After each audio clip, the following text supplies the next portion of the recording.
Now it's time to move on to our final and favorite topic on this, then the third, and that's none other than relationships. So what's up with our relationship segment this week? All right. Hashtag Dear DC. God damn it. I got drunk at our company holiday party. Of course. And made some vulgar remarks about a coworker. I'm off until the new year, but I'm nervous to go back to work. What do I do? Girl, send a text, feel the temperature. Hey, girl, that party was cool, wasn't it? See what response you get. And then just, be like, girl, I was drunk, I was bad, my bad. I don't know really what happened. I need more information, man. Like, what did you say and to whom? You know what I'm saying? Like, did you say this vulgar thing to the person or about the person to somebody else? Remarks about a coworker. So, like, in front of other people, you might have said something degrading? Well, if she did that, then that's right. It's like, we need more information. But anyway, like, whatever she said or whenever you make those remarks or mistakes, how should you proceed afterwards? I look at it like this. If a company is saying, come to this holiday party and drink this free liquor and let's see what happens, like, they must account for this happening. Like, it can't just be like she didn't come drunk or high or whatever on her own. All company parties do that, but you're not supposed to get drunk where you don't know what the hell you're saying to people. But I've been to company parties where it's like you get, and I get that, I agree with that. I've been to company parties where it's like, you get a drink ticket or two. You know what I'm saying? It ain't that. You know what I'm saying? And you can't pay cash at the bar. Yeah. So it's like, no, you get to enjoy a cocktail. But if you're just open bar and kind of giving the space and opportunity for that shit to happen, I feel like, it's not 100% on her. I'm not saying that. I'm not saying, hey, at the end of the day, G, y'all could have switched up the format, G. Otherwise, maybe y'all trying to weed out and identify people that shouldn't get promotions. Maybe you're trying to see, like, who don't need to stay on with the company next year. It could be all types of twisted ass reasons. So then that's her fault. I mean, it's your job. What type of work is it, though? Like, what if they work at a brewery? You know what I'm saying? Like, you better learn how to hold your liquor. Man, I get that. But I'm just saying, at the end of the day, what's done is done. We can agree on that.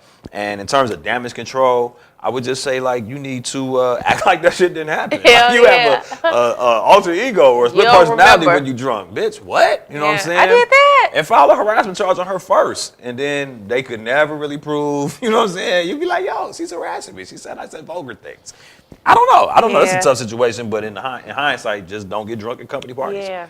Become an entrepreneur and get fucked up. Every day. What else we got? Hashtag Dear DC. I'm going through a very ugly custody visitation battle with my ex. Yuck. Question. I've since moved and live 6 hours away and want to know, should I fly in town on Christmas Day in hopes that my ex will be kind enough to let me see my kid for an hour or so? This just doesn't make sense to me. Man, fuck no. What? What kind of question is this, dog? You said no? I've been getting George Foreman in this custody visitation battle. I'm losing. I've been pushed so far away. I live 6 hours away now. And on one of the most important days of the year to children, I'm going to pull up and have my kids pop out for an hour and take them where? What's open? And then come on back and no. So don't go. What you need to do is make every moment or every day feel like Christmas when you with your kids. And then you're not so caught up on December 25th. Yeah. If motherfucking February 25th feels like Christmas, and every 25th, and every 1 through 25th, and every 26th through 30th feels like Christmas, you wouldn't be so hung up on this one day that's made the fuck up anyway. What you say? Yeah, I mean, Does it sound silly? it would be a waste if she didn't let him see the kid. So I would be irritated. And if y'all in a custody battle, slug it out, Then dragging it's them clearly up, she's not friendly right now. You have no leverage. Yeah. You can get there and it's, oh man, I live 6 hours away. I spent $350 on a ticket. I'm only in town for the She night. can say so. I came here just to what? I don't give a fuck. Even more so, I'm glad you did all that so I can say I don't give a fuck about none of those efforts. You didn't love me right. It's what it boils down to, man. Instead you start loving her right from a distance, from 6 hours away. She ain't gonna loosen that grip, or you got a strong ass lawyer, Johnny Cochran Jr. But man, don't waste your money or your time. Okay, last question. This is from Young Black and Committed. Hey, YBC. This was a post that somebody posted on their page. It's pretty lengthy, but I have to read it so that you can really understand. I'm clear. Okay. My wife thinks that I'm being petty, but I think she's crossing the line and disrespecting me. She has kids from a previous relationship, and we have a child together. Since her kids were little, their father would pick them up every other weekend and take them. Now that our youngest is 5, he wants to take him too.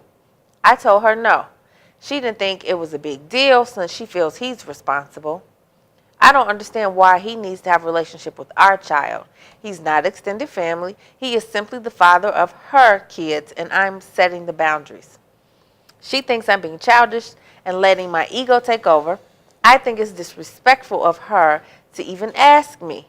Should she have shut that shit down? It would be different if he was my son's stepdad, but he's her ex. I'm standing my ground on this one. I know I'm not wrong. Is this a stand your ground state? I don't know. In Wichita, Kansas? What do you think, though? Would you, if married, right? Mm-hmm.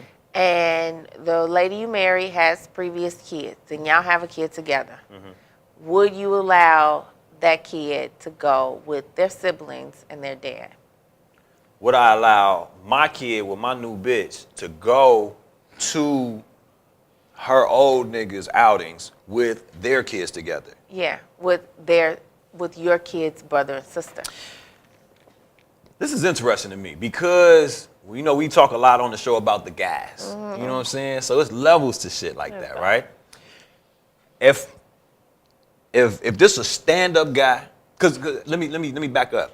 If it was me, I would expect to be able to bring all these motherfucking kids and we all finna go, cause y'all siblings and y'all want to keep with y'all siblings. All I'm doing is spending money and probably got my chick with me and we watching y'all from a distance and getting it in. If you pick up Mook and Callie and they have another sibling, right? It's so, and they say, "Damn, such want to go." Not as cute as my kids, but halfway there, the ass home. And you take them off. Bring your ass. You have no problem with that. On the other end, I have no problem with bringing the new baby. You talking about the new baby? Yeah, bring. So now put yourself on the other end. Right.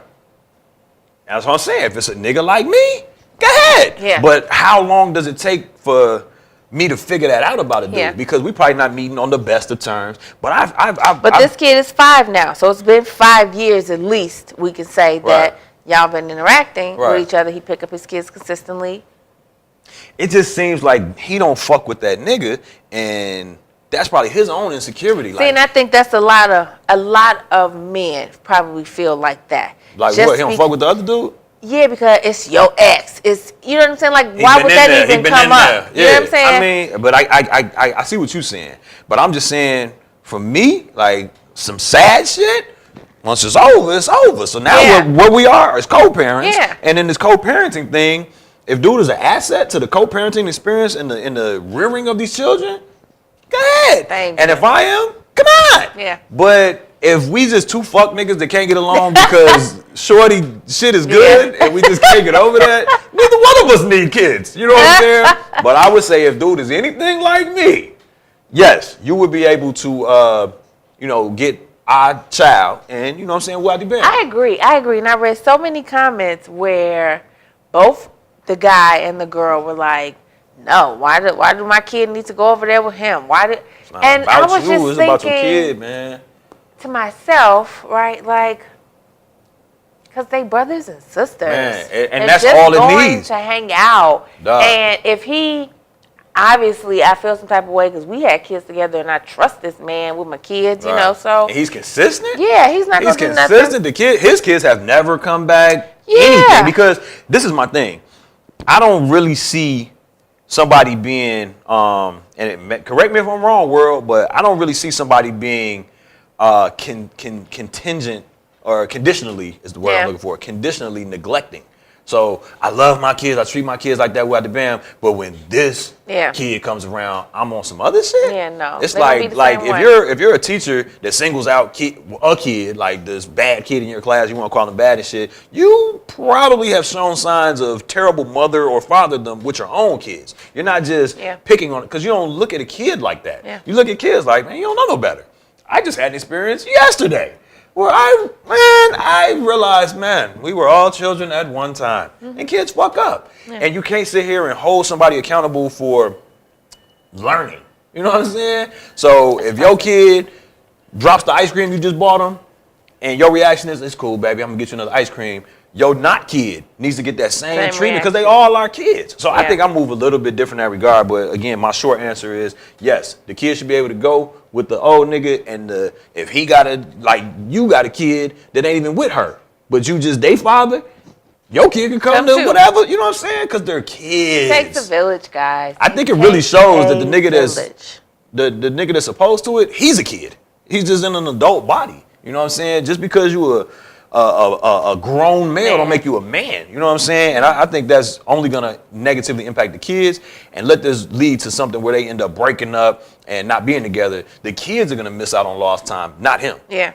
So that's some bullshit. I agree. But great question from YBC. Y'all doing great with these questions. So y'all keep them coming. And if y'all want to include us on the conversation live in between 5 and 5 on Thursdays, y'all can always add us on Facebook, so any social media outlet by searching This, That, and the Third with the third spell I like the Roman numeral 3. And then check us out on YouTube also by searching Calvin and Reese. You know what I'm saying? Spelled as it sounds. But I think that about wraps us up for this week's episode of This, That, and the Third. Yeah. And we appreciate y'all tuning in and turning up each and every Thursday right here live at 5 from Studio 2226 on Chicago's East Side. Be sure to tell a friend to tune in and turn up with us next week. It's been your boy, Calvin Boy King the Third, and my lovely co-hostess with the mostest, Miss Reese Species, the one and only.